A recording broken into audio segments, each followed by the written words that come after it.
Autumn Sky. I'm a visionary artist from British Columbia, Canada, and I work mainly in acrylic. Through the journey of getting to know acrylic, I've really made friends with it. It gives me so much freedom and play, and so my purpose here today is to put some new tools in your tool belt and to really empower you on your journey so that you can play and experiment and really have fun with this versatile medium. This by no means is the only way. You'll see that there are a million different ways that you can approach this and just enjoy the process. So thanks so much for joining me. Let's begin.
Alright, so going back to my original sketch concept, I had a bunch of these adornments, and without getting too much into the absolute details of them, I want to start to bring in some of these bigger shapes before I move too much farther forward on glazing and refining the face so that everything can sort of belong together. So I've used some chalk here. This is just regular white Crayola chalk, and I've just done some sketches of these larger shapes so that I can start to brainstorm. And the chalk is just such a great way to be able to imagine into the possibilities of a piece without committing. Definitely play with this and use it as a brainstorming tool. Just also being mindful of too much chalk dust on the canvas can sort of dry out your paint as you're painting. But generally, white chalk is not going to interfere at all with the color of your paint, nor is it going to affect the consistency if you keep it light. If you do find that you have too much dust on your painting, you can just dab it off with a cloth a little bit.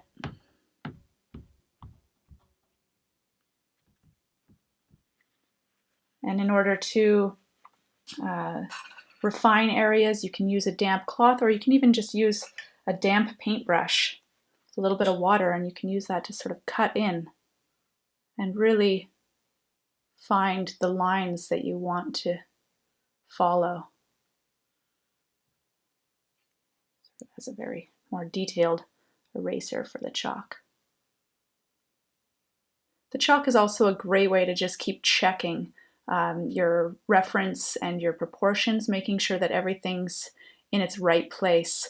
Always going back to your reference material and making sure that everything's just right, or dropping in that original plumb line of a vertical down the center of the face, or wherever your vertical or horizontal axis are.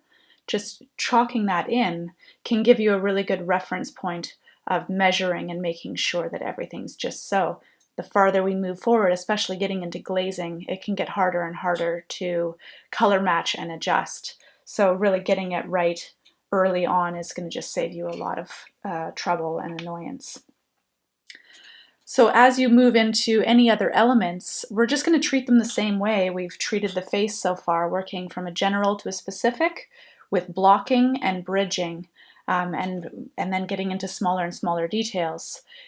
Feel free to use reference for this. In fact, it's encouraged, just also keeping in mind that any reference that you combine with your original reference material, making sure that the light source is the same. So that might mean putting it on the computer and flipping it if you find that the light source is actually coming from the other side, if it's an animal or something like that, or just creating a little bit of a model for this. This is just some sort of general drapery. I don't need to recreate exactly the folds I want, but I can just drape a piece of cloth, or even just looking at my cloth, but I can drape a piece of cloth over an object in order to mimic the way that the fabric will fall. And that's going to just really inform my brush strokes and my textures as I move forward in painting it. I can use that to just really inform my intuition as I'm creating this sort of from my imagination.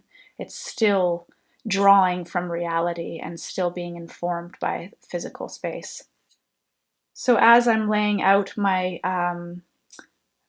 my grays, if you feel like your palette is getting too messy, it's a good habit to get into wiping it with a cloth. You can use a piece of paper towel and just wipe that whole center of your palette clean, and then you have a nice clean area to work in again. Or you can take that palette paper and actually put it in the sink, wipe off any excess paint so you're not putting it down the drain, but put it in the sink and just rinse it right off. So I've started with a fresh palette here, and I'm just gonna, again, make my sort of neutral grays, general highlights and general shadows. All right, so I've rinsed my palette paper off here. You can see that the paint underneath has stained the paper, but it's not going to affect my paint as I'm mixing on top.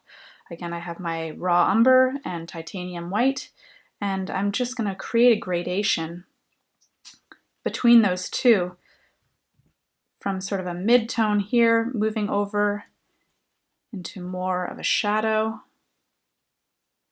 And as you're mixing the paint, just really squishing it out of the bristles so you don't have any surprises of little packed pigment up in the brushes when you're working on the canvas later. Drawing from the side of the paint pool is going to really help keep a lot of that pristine. And then moving across, you can mix those two together and create the halfway bridge point between those two. We have our original here, and some more light into here. And by keeping your palette in a somewhat organized gradation, whether that's a spectral gradation between colors or a tonal gradation between light and shadow, it's going to really help keep it organized, and it's going to help know where to draw from as you're reaching for a slightly lighter or slightly darker shade and working into your bridges. Just really keeping that organized is going to be more efficient. So having a nice pool of paint laid out is going to just save a lot of time and effort, and all the way over into that pure white. And as I'm bridging, I very rarely rinse my brush. I do mix a little bit of water in it from time to time, or if I feel like my paint is becoming too dry, I might just give it a light little dusting with my spritzer bottle. But I rarely rinse my brush because I don't want too much water in it. If you feel like you're putting your paint on the canvas and it's just beading up into the little canvas grains, you probably have too much water. So just in order to avoid rinsing my brush, I tend to dance back and forth between the extremes. So I'll work my way from light to dark or dark to light, and then back again, and then back again. And each time I move over, instead of rinsing, I'll just use my cloth and dry it off a little bit so that I can go over to the next one. And that way I'm not just mixing water into this and it's just going to get really soupy. I'm keeping the consistency and the integrity of the paint.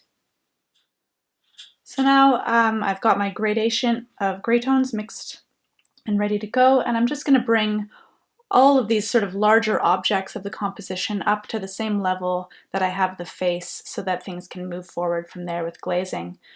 So just working the same way, general to specific, blocking it in and then bridging it out. I'm just going to work my way around and work into her hair and into the fabric. So just be bold with it, and whatever it is that you're mixing in, find references and work from that. Same concept.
So up until this point, I haven't paid too much attention to the background. I haven't made any commitments beyond my very base layer that I had laid down initially. I just really wanted to develop this figure so that I could start to be informed about what the painting actually might feel like and what I want that background to be. I've brought the grayscale to be pretty developed and ready for glazing, which will bring in a lot more refinement and some of the darkest darks and lightest lights. But at this point, this is a good time to work back into the background before I start refining any of these edges or the little details, so that I can get in nice and close to the figure and not have to worry about painting around things too much. So I'm going to keep the background pretty neutral. It's going to have a lot of these same colors in it, I've decided. It's going to be sort of a sunset, but all in very subdued pastel tones. So I'm just going to lay out a palette and we can talk about that. All right, because I'm working with a pretty subdued sunset pastel sky, I'm going to keep my colors pretty limited. I'm not going to go for anything fully saturated. All of the colors I've chosen here are already pretty far into the neutral spectrum. So I've got my titanium white to bring in a lot of opacity, Naples yellow, which actually does thin out to be a nice brilliant yellow, red oxide and transparent red iron oxide, which is going to give a lot of that rosy tones going into the oranges, and my Payne's Gray, because the Golden brand Payne's Gray is actually very blue, that's going to be my blue. And especially just by contrast with these warm tones, it's going to look plenty blue for what I want. So I'm just going to lay those out. This is just the lid of my palette. I've just tucked it on top here because I know that this is not going to be a long process. I'm just going to use the lid because it's fresh and I don't want to have all of these colors distributed on my palette.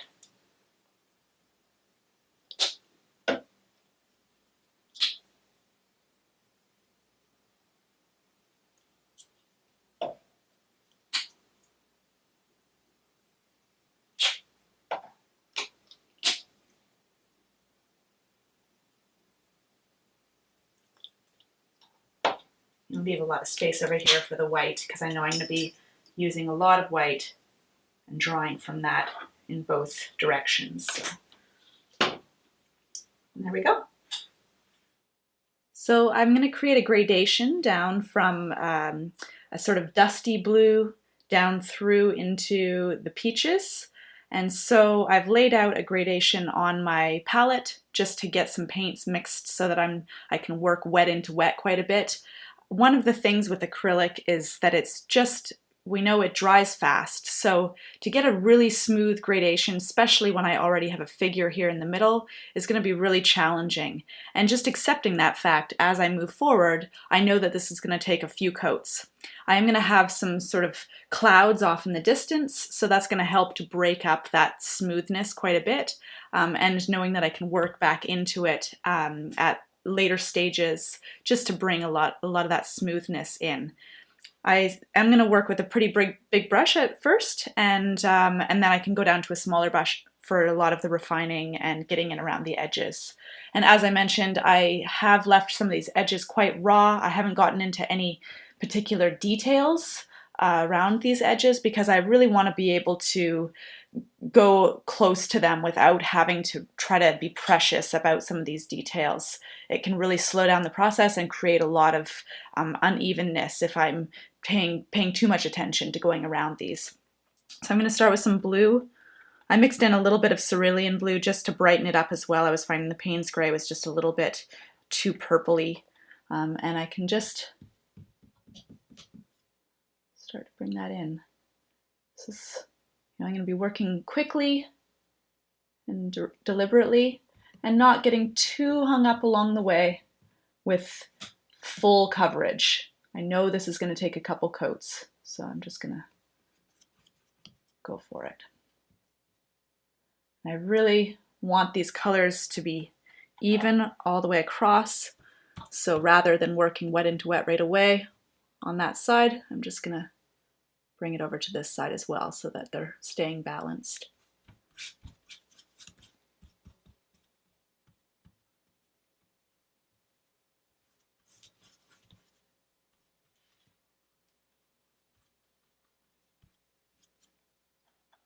So lightening up now a little bit. Also keeping in mind that the acrylic is going to dry darker, so I've lightened it quite a bit.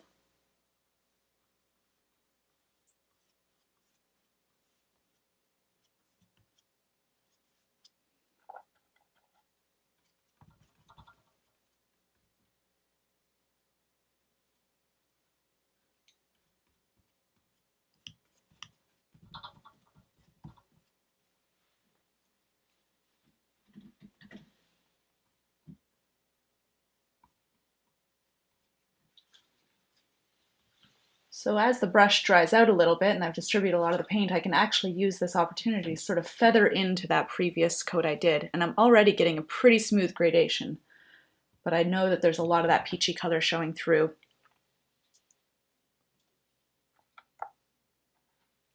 Okay, over, starting to bring in a little bit of yellow.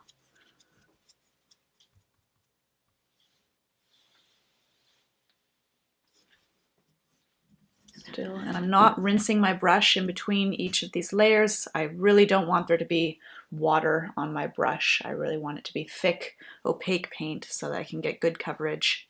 And even still, it has a transparency to it.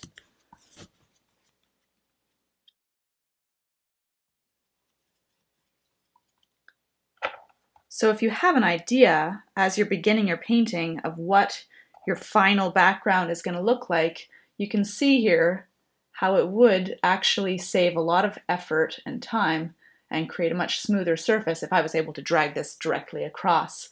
But because I often just start with a little bit of an idea of the foreground, I don't necessarily know what the background's going to be, or maybe things change along the way. You change your mind. It's not always going to be that simple. So at this point, I'm just working with it and knowing that it's going to take a few layers. Going into the peachy colors now.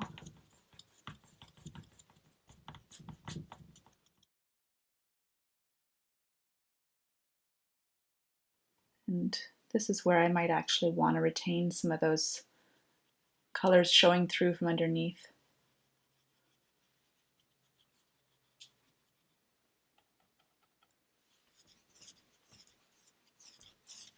So each one of these passes has some of the previous color mixed in still on my brush, which is going to just help them all tie together. You can see there's still a little bit of blue in there, and especially if there's any clouds in the sky, it really, the colors do play off of each other and mingle. They're not isolated. I'm just going to go over that. I know that it's going to take a lot less effort to just redo those little beads than try to paint around them. Nobody got time for that. All right, more over into the reddish tones.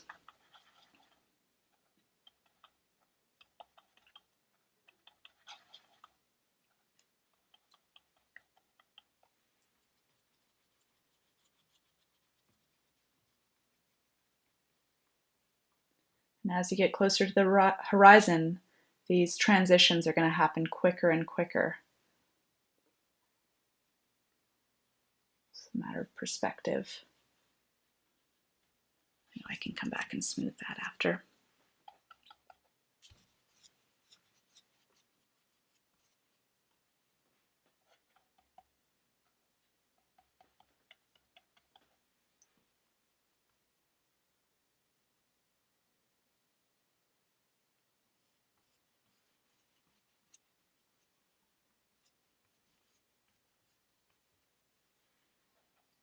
And just bring a little bit of that Payne's gray into the bottom just to get those really distant, cool tones of the horizon. I'm not really sure what's going to happen below the horizon yet, so I'm just going to leave it as is for now.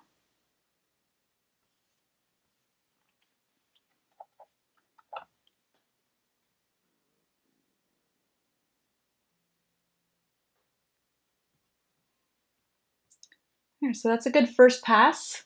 and I really want to make sure that's dry before I work back into it. So I'm not too hung up. I know that it's going to be a lot easier to smooth out with repeat layers rather than trying to go back into these areas that have already started to dry. It's just drying so fast that I really want to just let it be. And so when I know it's completely dry, I might give it 20 minutes so that it can really cure and I can work back in on top without reactivating. Because even if it feels dry to the touch, sometimes it's not actually cured and the water will just reactivate it and then create holes in the paint where you're starting to see your underlayer back shining through, and it just becomes a whole mess that you have to patch. So if you see that start to happen, no amount of fussing with it is going to fix that. Just let it dry and come back in and patch it. So this will take a few coats, and I'm going to bring in some clouds close to the horizon here and just have fun with it before I work into the glazing.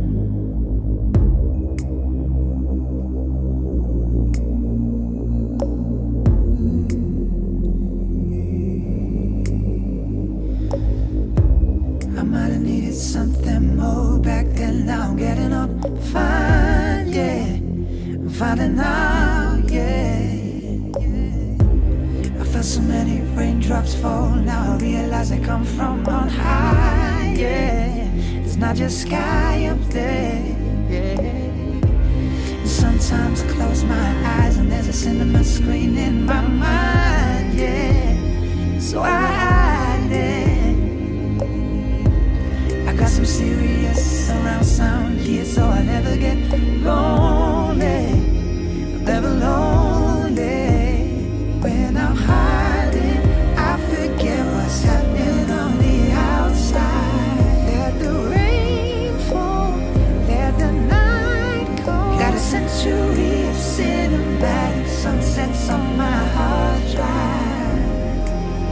Oh,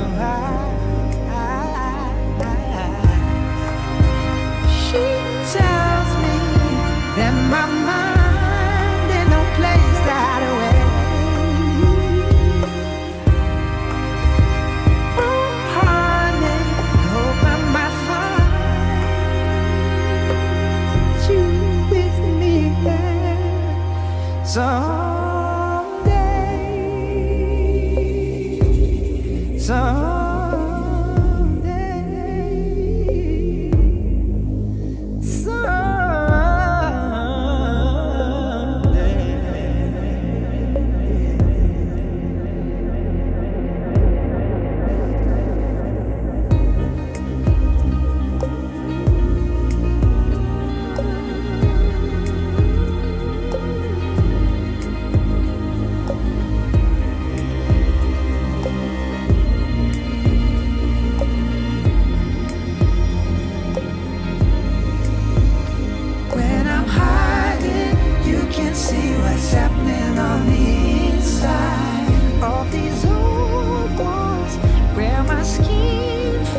Solitary sanctuary, holding back the hard times.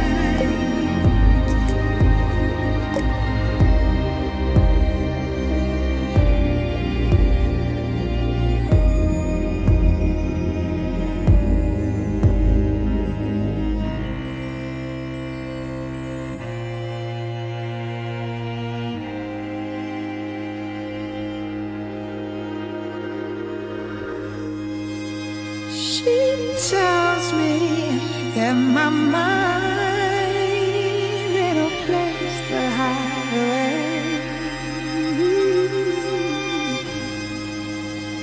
Oh, honey, I hope I might find you with me there someday.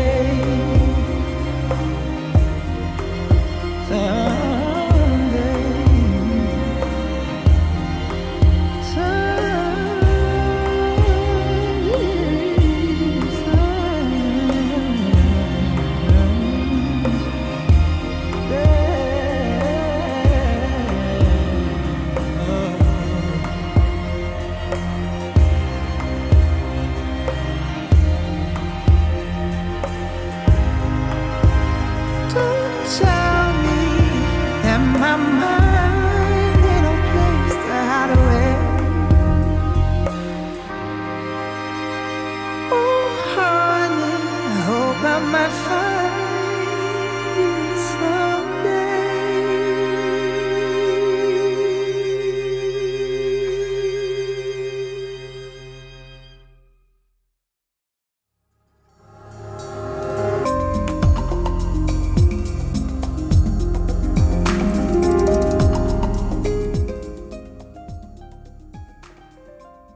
glazes are is they're transparencies. We're mixing medium, which is like paint but with no pigment in it, in combinations with water, in with our paints, which is thinning it out and creating layers of transparent pigment like stained glass. So if you imagine stacking up many layers of stained glass, the light will shine through those layers and actually create new relationships. This is called optic color mixing. And so if you layer yellow stained glass over red stained glass, it's going to actually create orange when the light shines through it. So this is the principle of what we're working with glazing. And in building up this gray underpainting, we're creating a foundation for those transparencies to layer on top. And those colors become very rich, and they are actually colors that you can't really mix with paint. So we're actually creating colors that are brought to life by light. And we can bring a lot of warms and cools and create really dynamic, playful relationships between those. It's a beautiful process. It's also a very delicate process.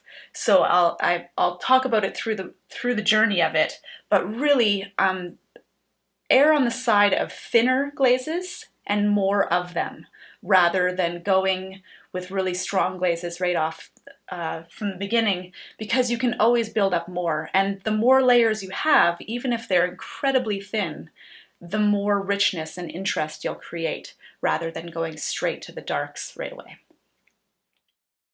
All right, so I've taken my palette paper and palette into the sink and actually just washed off all the excess paint. You can see it still stains the paper, but it's actually very clean now, and it won't affect the paints that I put on top. So when you're working with glazing, it's very imperative that you don't have any white mixed into your glaze, especially in the beginning phases, because any white that you bring across, especially shadows, are going to interfere and create an opacity that is just going to undo some of the work that you've done underneath. So in order to avoid any mistakes like that, it's just nice to start with a fresh palette paper. And then also fresh water, just to make sure everything is really clean. Really the key of glazing is that they're transparencies. So in order to keep them transparent, we want to really be in control of that. I'm going to be working into the skin tones here, and really this principle can be used in any on any object. You could paint a rose in gray tones and then glaze in all your reds. It might be a little bit unnecessary. Maybe you want to work into more of a grayish red and then glaze in your rich red tones. But really, in theory, you can paint anything in this way. With the exception of probably transparent objects like glass or crystals or water. But this is everything I've done here so far has been solid and all treated with that raw umber and titanium white. So now I'm going to work into the skin tones. And skin tones basically can be made up of a reddish color, a yellowish color, and a bluish color in varying combinations of whether they're in the shadow or in the light. Here, because I'm working with a pretty subdued palette, I'm going to keep my skin tone colors also subdued and use actually this exact same color palette that I used on the sky and the background, which is Payne's Gray, Yellow Ochre, Red Oxide, and Transparent Red Iron Oxide. Those in combination are going to give a lot of the warm tones, the cool shadows, and everything in between. The really key ingredient in this part of the process is glazing medium. There are a lot of glazing mediums on the market. Definitely experiment and find what you prefer. Through my experimentation, I have really preferred the Liquitex glazing medium. The Liquitex glazing medium is it's very transparent. It does look white right now when it's wet, but it dries completely clear. And some of the glazing mediums end up being a little chalkier. So regardless, it will affect the color of your paint when it's wet and then dry completely clear. So the principle of the paint drying darker than it is when it's wet that we've been working with up until this point is actually even more so now with the transparencies, because you'll be able to see through that paint layer. I'm going to just put some in a little cup here so that I can draw from it easily. And I'm keeping it in the cup so that it doesn't get all over my palette because it is quite runny.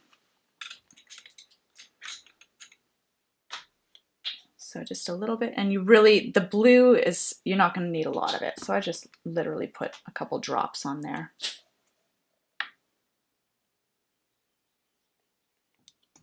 I'm going to be using more of the reds and yellows.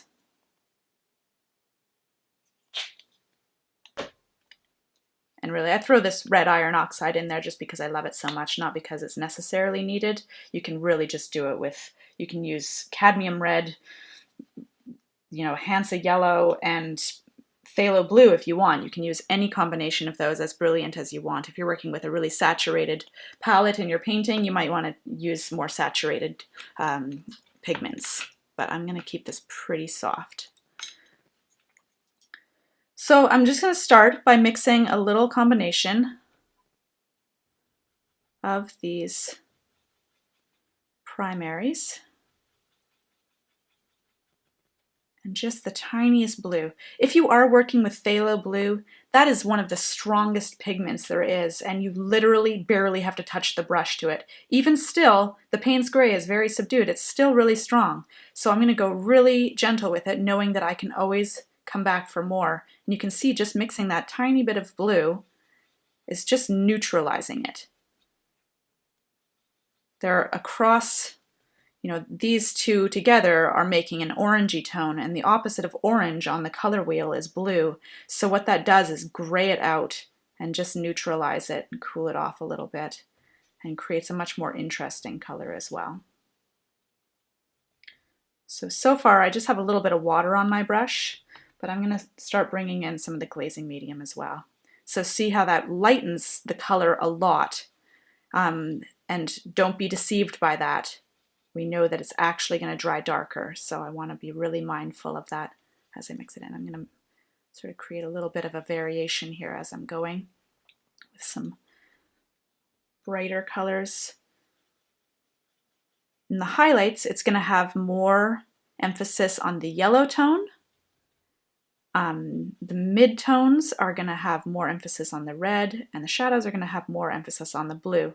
Now, this is also particular to the atmosphere and environment that your figure is in, as well as the skin tone and just the overall mood that you want in your painting. So you can push this in any extreme you want. So what I'm looking for here is a very, very diluted pigment. I want it to be so thin, knowing that I can layer these up. I could put 30 layers of transparent, slightly tinted glazes on my painting, and it's just going to create more and more interesting colors and rich colors. So what I'm looking for is so thin that if I do a little test here, it's barely perceivable. It's so thin that I'm mostly seeing the underlayer. So that's what I'm looking for. And I've thinned both of these out nice and thin. And for that first pass, I'm going to do a full coverage of this. So I want it to be pretty neutral between those three pigments, and a little bit of water. And that's looking ready.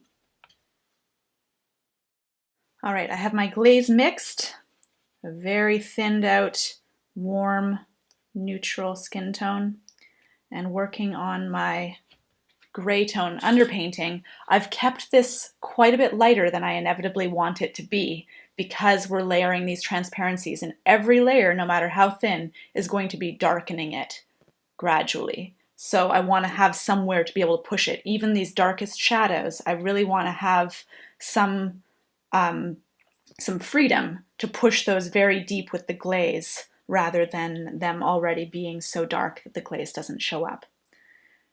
So the very first pass, I'm actually going to take across the whole face with the exception of the eyes.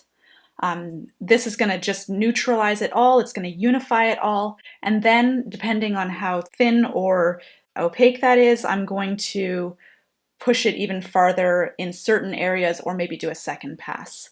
But I'm going to just start here.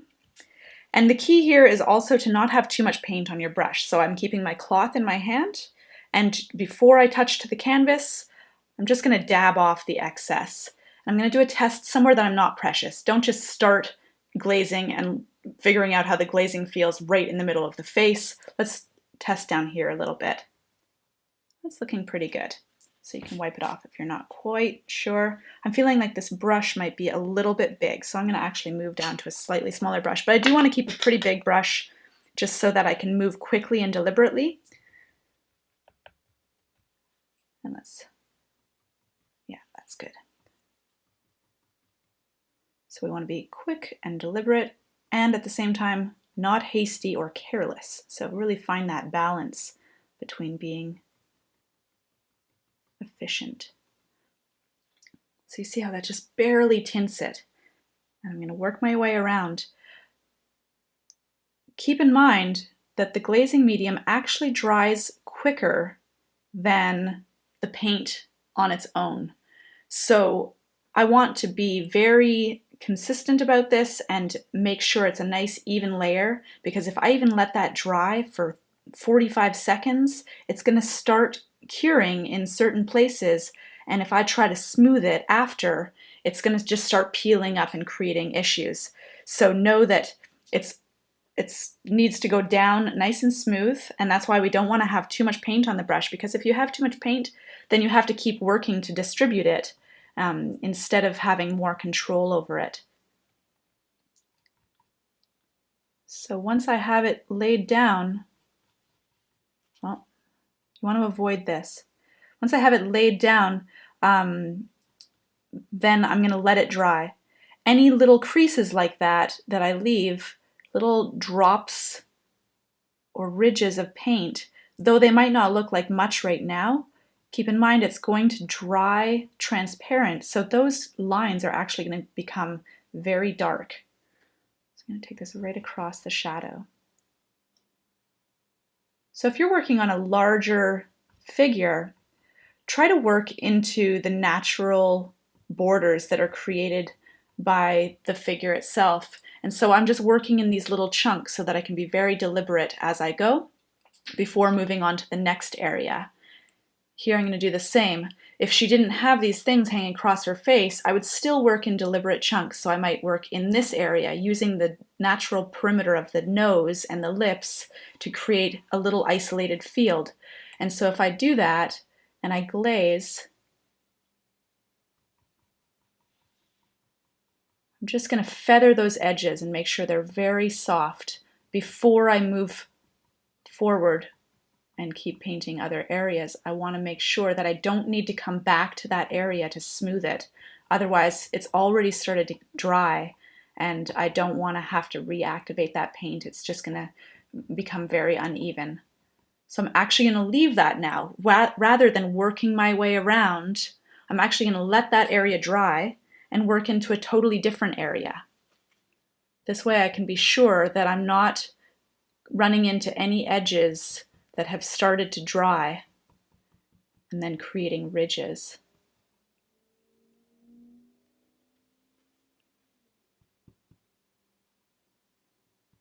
This jewelry is so delicate. I'm actually just going to go around it. I didn't do any detailing on it because I knew that it was just going to be sort of in my way as I was glazing. So I'll detail it after.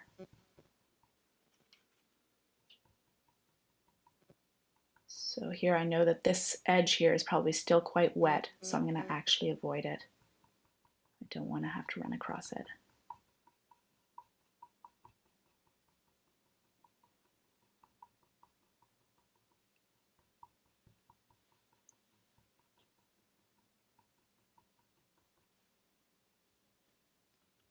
It's almost a dry brushing, but a little bit wetter than that.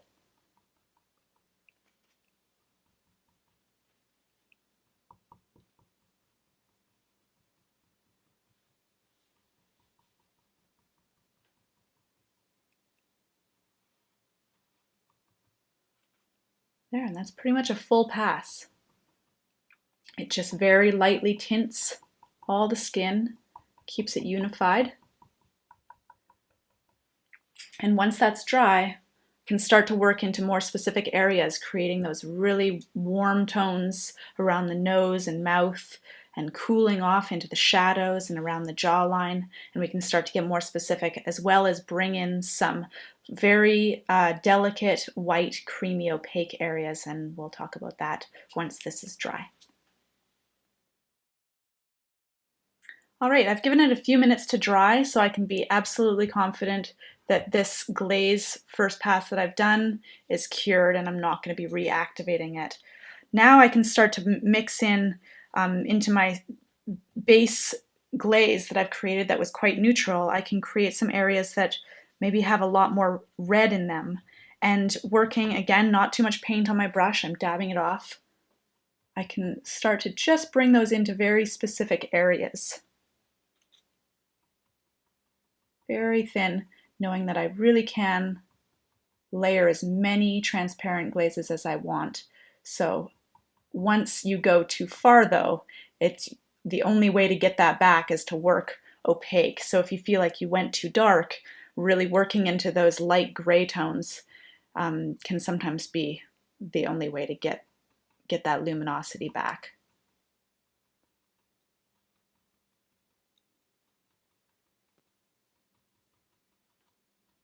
So this is when a brush like this that I've actually been very hard on can come in handy. I call this like a little scrubber brush, and it gets very frayed and parts as the paint dries down into the base, and I can use this as a little bit more of a scumbling brush, which is just a matter of creating brush strokes in multiple different directions rather than creating very smooth passes.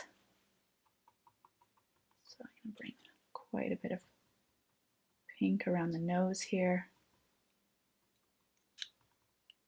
I do often use the back of my finger just to lift off rather than wiping. That's just going to push the paint into the little grooves of the canvas. I just dab like this, and it tends to pull about half of the paint off. And often if I'm glazing over a highlight, that just ends up being the perfect amount of pigment left on the canvas. Again, be mindful of what pigments you're using. If there's Naples yellow in it, know that there's lead in that, and cadmiums are also very, very toxic. So if you're using your hands at all, just pay attention to it and get into a habit of washing your hands regularly.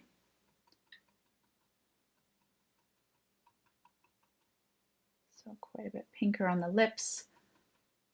When we're doing the grayscale painting underneath, it can be very tempting to make the lips a lot darker than they need to be, because we look at a photo, especially if it's in black and white, and see the lips as darker, but really a lot of that is coming down to the red tones of the lips. And so if you keep them quite light, treat them like the rest of the face, then we can bring in these really rich reds and create a lot more life in them.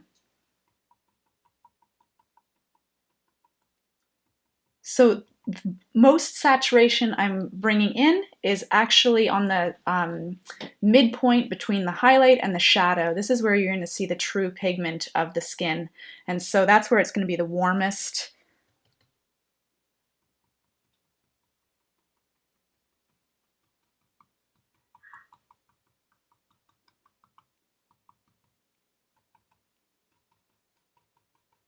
And then over into the shadows, I'm going to mix a little bit more blue into that neutral glaze that I've started with, and just cool it down, make it a little bit more purple. There will be a little less of the yellow tone in this and more of the red and blue, and it's going to just cool down some of these areas. I can bring it right across. This is going to be a reflected light.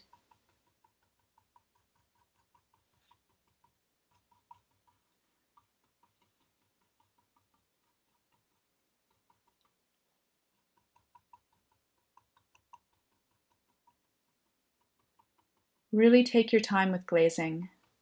It's something it's good to have a healthy fear around, because if you do it too fast, too much of it, it's just going to create work for yourself.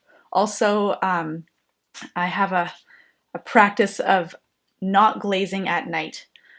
And this is something that I've learned again and again by glazing at night, and then coming back in the morning and seeing that, for one, I was probably too tired, and so I was a little bit hasty and I made the glazes too heavy, as well as working under artificial light. If you're working under a spotlight, it's piercing through all those layers of transparent glazes, and it's making it seem much brighter than it is, so that when you bring it into a diffused natural light, it actually ends up being much darker than you intended it. So especially when it comes to skin tones, I really encourage you to glaze when you're feeling awake and you've got good lighting during the day, and you'll find that it's a lot more efficient. So I can keep building those up, but now I also want to introduce some more creamy tones into the lights. And this is going to come with working in little bits of white. Now be very careful around the white, because we don't want to take any white across the shadow or even across the mid-tone, unless we need to build areas up or bring in little details or little reflected light spots. We really want to avoid those areas with any white, because they're opaque and they're going to be covering completely what we've done underneath. So I'm going to keep the white pretty isolated on my palette and mix in some of that original glazing medium and those glazing colors, and just make a nice creamy peach color. All the way over, I'm going to mix a gradation all the way over to more of a pure white. And again, not too much paint on my brush. I'm going to use a little frayed round brush here. And checking your reference photo, looking for, now we're going from that general to specific, now we're getting more and more specific of where exactly are those little highlights and those sort of creamy high points on the cheeks and on the nose. And just working in little dabs, I can start to get a lot more refined about the form. I can use this opportunity. We've done the big picture, we've done sort of the foundation, and now I can get into a lot of the detailing around just the little nuances of how does that eyelid curve around the socket and around the eyeball. Do I need to build up a little bit more light into some of these areas that might have gotten just generally dark? And I'm just working in little dabs here. I'm not doing big sweeping motions. Not much paint. And this can also be built up in many layers as well. This is not about redoing any of the work that we've done underneath.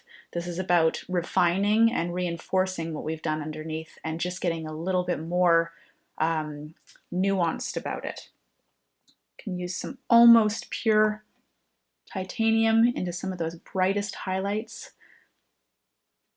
Just being aware that those highlights are precious.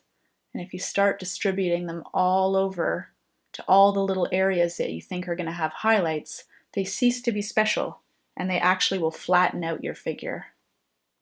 So I want to be really precise about where those brightest points are.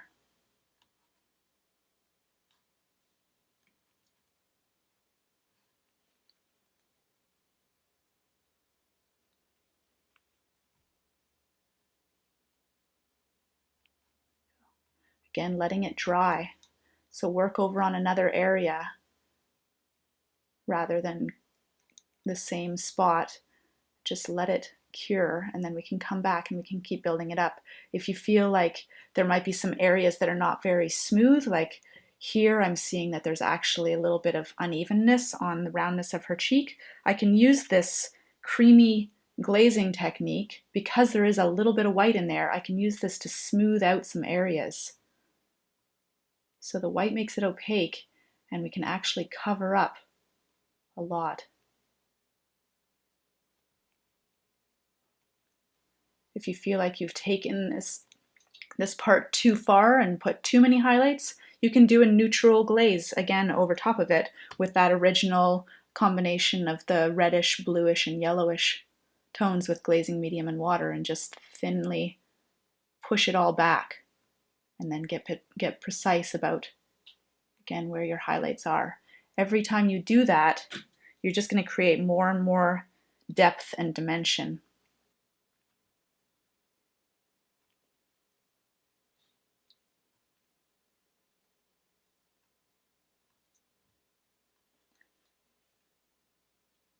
You can also, at this point, bring in some of those really warm tones.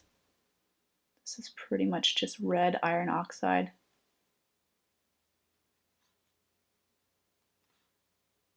Just really warming up some of these little areas.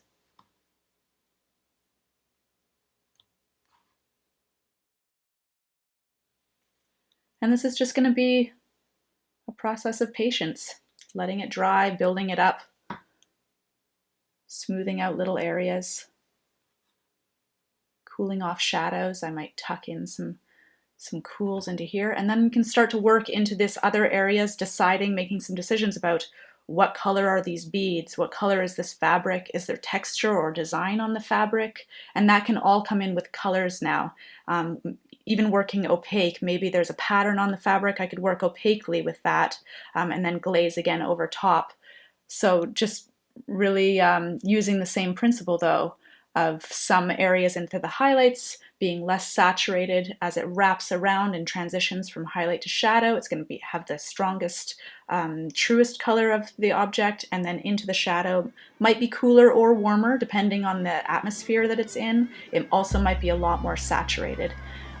So just sort of making some decisions around that. What is the mood you're creating, and what's the best way to approach it?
This cursed bird is rocking about where I can't lie beyond the here and now.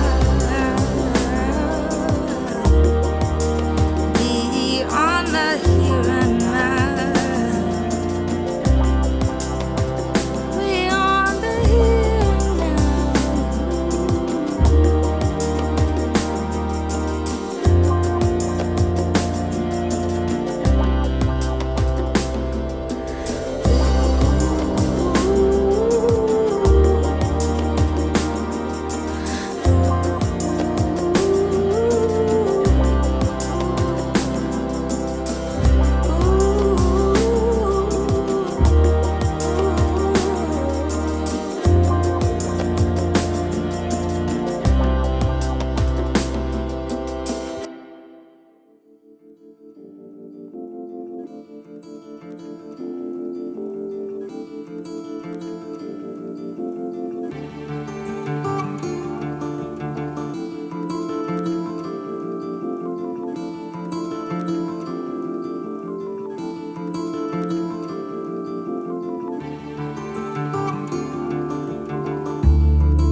All right, so I've brought the painting to a pretty completed stage. I've worked in a lot of the detailing and just had fun with those playful little touches.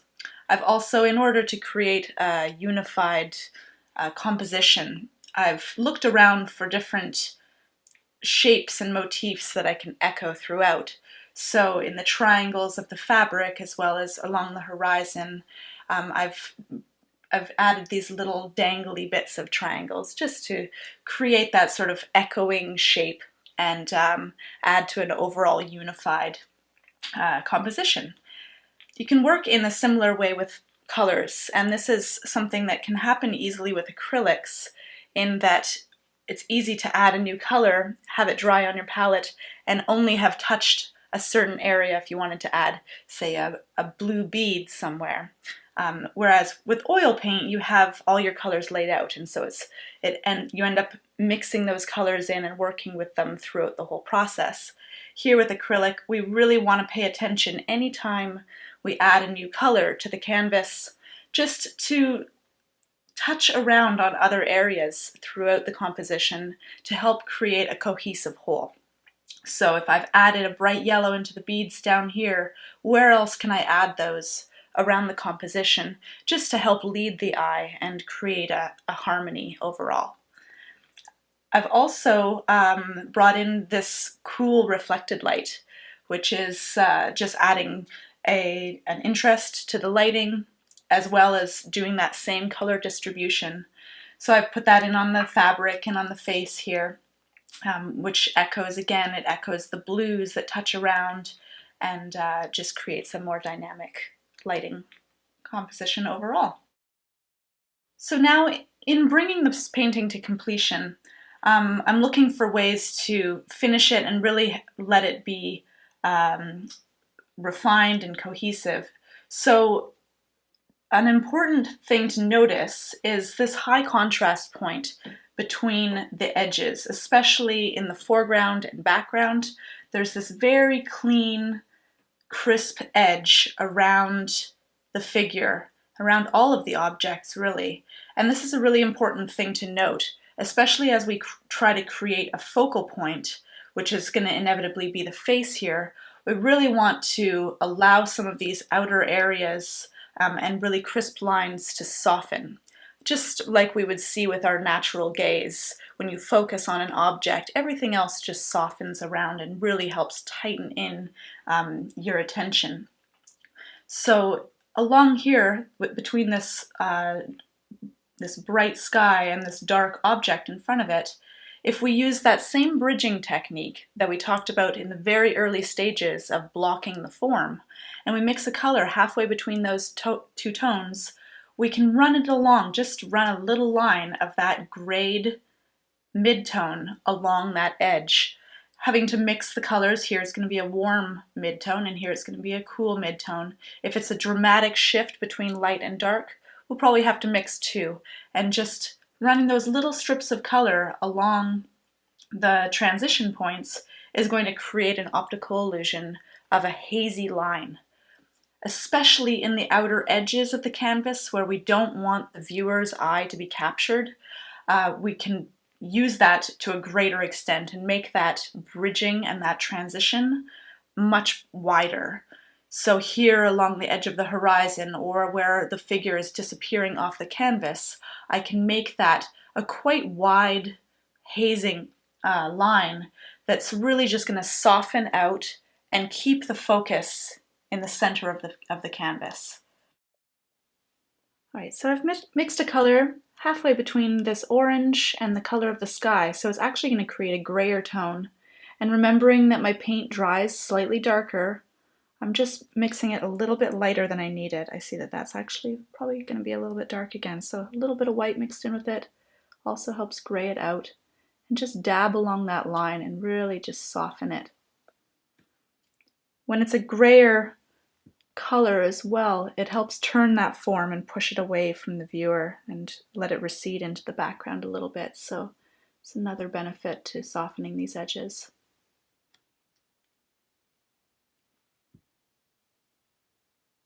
This is a really good example of why that Stay Wet palette is helpful. I've got all my colors still laid out, and so I'm able to just move around and draw from the palette in the places I need and make very subtle adjustments as I go if it needs to have other colors or go darker or lighter. I know that they're all just ready to go for me and I can move quickly and deliberately.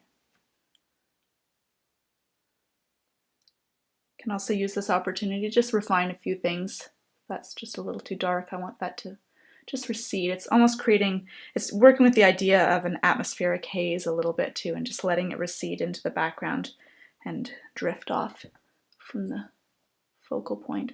I can come right around this object.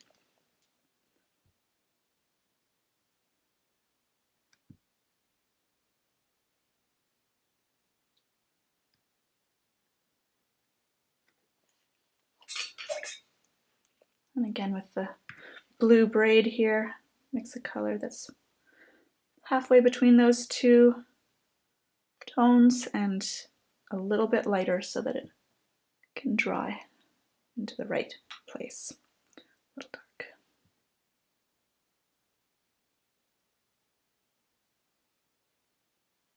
That's a pretty dramatic shift from dark to light, so I see that I'm actually going to need a second bridge tone here just to help transition it.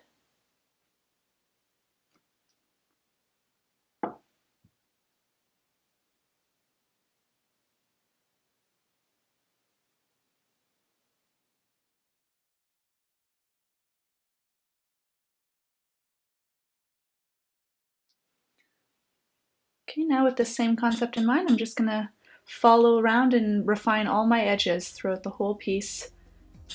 I'll probably keep a lot of the focal point in the middle of her face nice and crisp, just to emphasize that attention, and really haze out the outer areas of the composition so that they can just be support and not grab too much attention.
So when the painting is approximately 95% finished, I find it's a good time to sign it. You really want to have the signature be part of the painting rather than just arbitrarily placed or distracting from the composition. So I feel like before I've completely finished my last details and glazes is a good time to bring the signature in. You can sign on either side, and I really just check in with the composition and try to find a place that feels like it allows the signature to sit and not to distract or compete with any other elements. So on this piece, I've chosen the right-hand side here on the lower shoulder, keeping in mind that it will probably have a frame on it, and the frames can come in up to approximately 1/2 inch. So I want to really allow the signature to dwell up in the painting so that it doesn't end up being overlapped by the frame at all. I'm going to draw in a chalk line with a ruler and just try to find my placement, knowing that I want my signature to be level and straight. I can give myself a guide.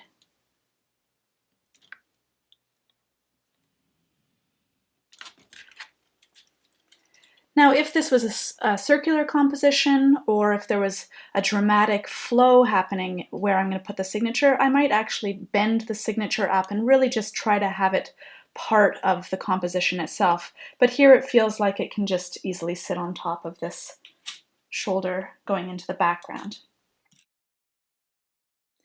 So I've mixed a slightly lighter color here, and using a round brush, this is a number 4, but anything that's going to give you a nice point.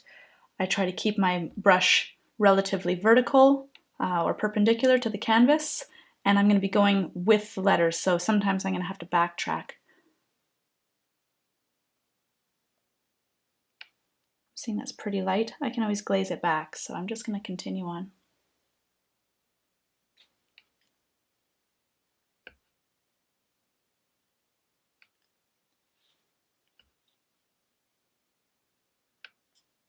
And pretty much going to have to keep dipping the paintbrush every letter because I want them to be consistent.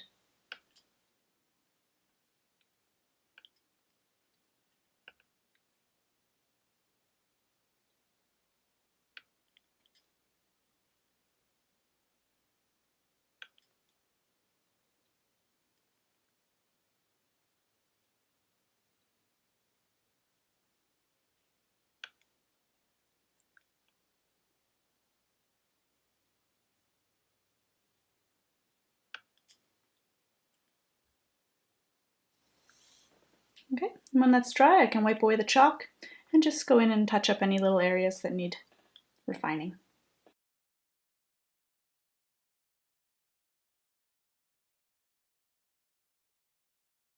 So that concludes the video. Though this painting is not technically finished, a lot of it comes with just picking away and refining. So I will keep working into this, bringing out just the sparkle of it. I liken it to building a house. You know, we lay a foundation and we put up the walls and the roof, and it feels like it moves very quickly at first. And really where the house comes to life or feels like a home and sings is in that finish carpentry that takes a long time. So just show up and keep chipping away at it, and you'll see the difference that attention really does make. When it is finished, when it feels finished to you, you can think about varnishing, and there's a lot of options for varnishing. You can spray or brush on varnishes, you can choose acrylic varnishes or oil-based varnishes.